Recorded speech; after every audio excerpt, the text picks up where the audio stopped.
184 per litre, म्हणजे जर आपण 10 लिटरची बॉटल घेतली तर आपल्याला 184 पर लिटरला हा नॅनो युरिया मिळतो.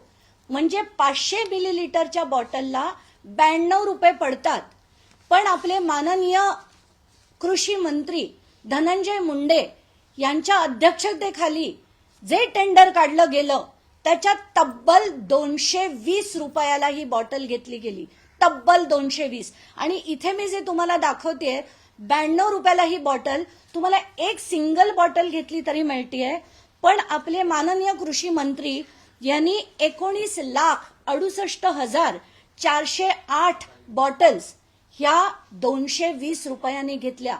म्हणजे दुपटीपेक्षा जास्त किमतीने त्यांनी या बॉटल्स घेतल्या.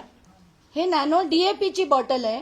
याची किंमत आहे 522 रुपये 1 लिटरची.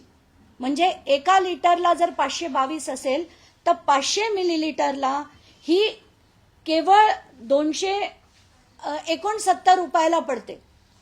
म्हणजे ह्याच्यात आणि किती बॉटल घेतल्यात आपल्या कृषी विभागाने? तब्बल 19,57,438 बॉटल घेतल्या. एवढ्या बॉटल जर घेतल्या त्याचा बाजारभाव आहे 269 रुपये.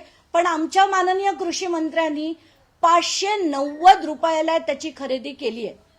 आणि हा दोनच मिळून घोटाळा जो आहे तो 88 कोटीचा घोटाळा आहे.